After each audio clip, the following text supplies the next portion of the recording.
مشرقی پاکستان کے بنگالی افواج ایسٹ پاکستان رائفل اور پولیس کی غداری اور بھارتی انٹیلیجنس کے ساتھ مل کر پاکستانی افواج پہ حملے کیسے برداشت کرتے اور اپنے بزرگوں کے خون سے کیسے غداری کرتے جب بنگالیوں نے غیر بنگالیوں کو پاکستان اور پاکستانی افواج کی ہمدرد اور مددگار بنتے دیکھا تو بنگالی و ہندو بلوائیوں کا رخ مشرقی پاکستان میں آباد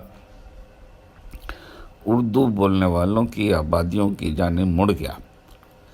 مشرقی پاکستان اردو بولنے والوں کی آبادی محبت پور، میر پور، میمن سنگھ، بوگرا، سید پور، دناج پور، پروتی پور، سانتہار، جسور،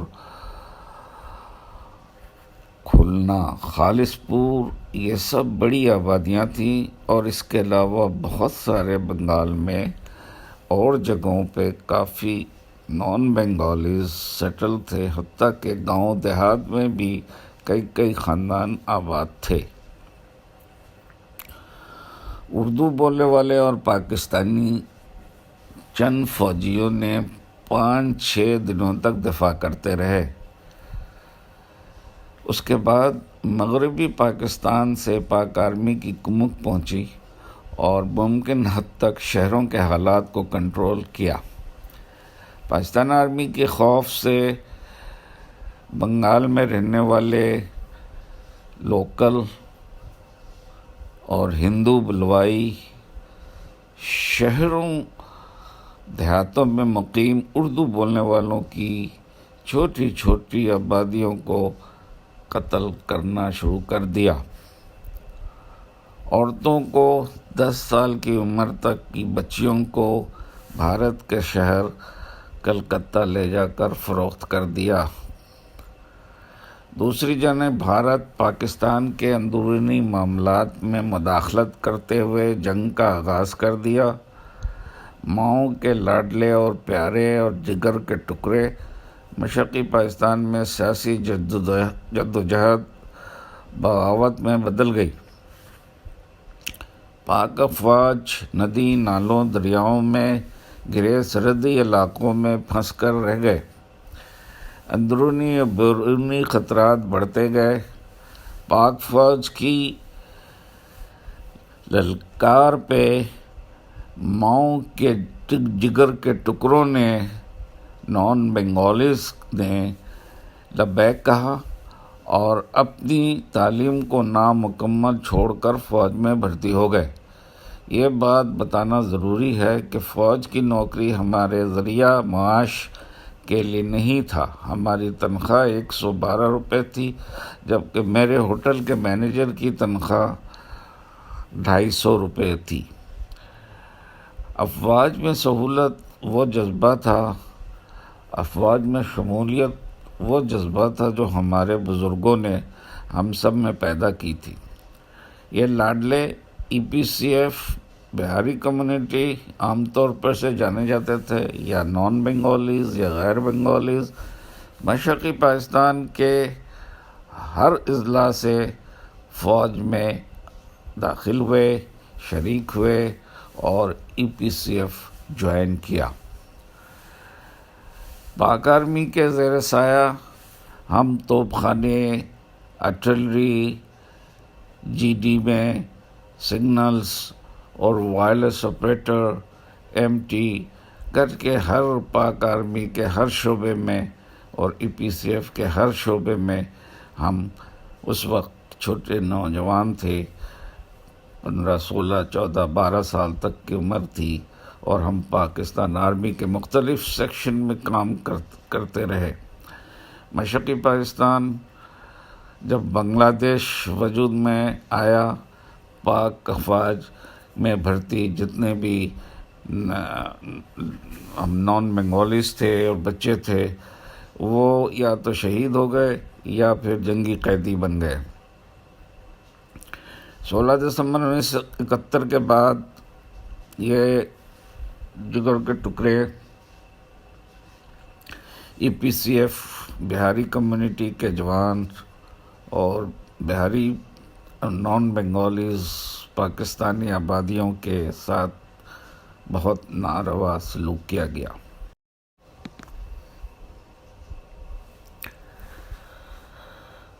بہرحال پاکستان آرمی کی جانب سے حالیہ تقریبات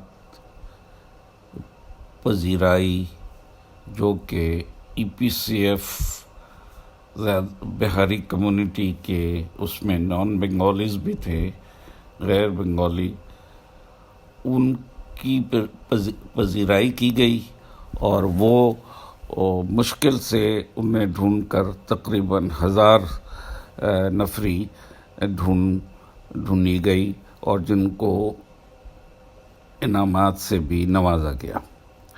بہرحال 50 سال کی غفلت کے بعد یہ بھی ایک کچھ زخموں پہ مرہم رکھنے کا ایک پیش خیمہ ثابت ہوا ہے، مگر اب جو وہاں 25 سے 30 ہزار ماں کے لخت جگر نان بنگالیز شہید ہوئے اور بہاری کمیونٹی کی ایک بہت بڑی 4 سے 5 لاکھ لوگوں کو اپنے گھر سے نکال کر وہیں پر ان کو جنیوا کیمپ میں منتقل کر دیا گیا، جو بچ گئے، اور باقیوں کو تو میسیکر کر دیا گیا، تو وہ لوگوں کا کیا قصور ہے؟ وہ پاکستان میں آئے تھے، پاکستان آئے تھے، اور جو آج کیمپوں میں ہیں ان کو جو آنا چاہتے ہیں ان کو کیوں نہیں آنے دیا جا رہا ہے؟ اور کیا چیز اس میں ہے؟ اس پہ بہت لمبی بحث ہو چکی ہے، بہت کچھ کہا جا چکا ہے، پیسے ویسے سب کچھ ہیں، مگر ایک پولیٹیکل ول نہیں ہے۔ ان میں سے جو بھی آنا چاہیں ان کو ایک دفعہ آخری آپشن دیا جائے اور ان کو یہاں لایا جائے۔ وہی لوگ جو کبھی اپنے گھروں میں رہتے تھے، ان کے سامنے محمد پور، میر پور وغیرہ میں، وہاں سے نکال کے ان کو باہر کیمپوں میں ڈال دیا گیا، اور وہ پھر اپنے مکانات کو، گھر کو وہاں سے دیکھتے ہیں۔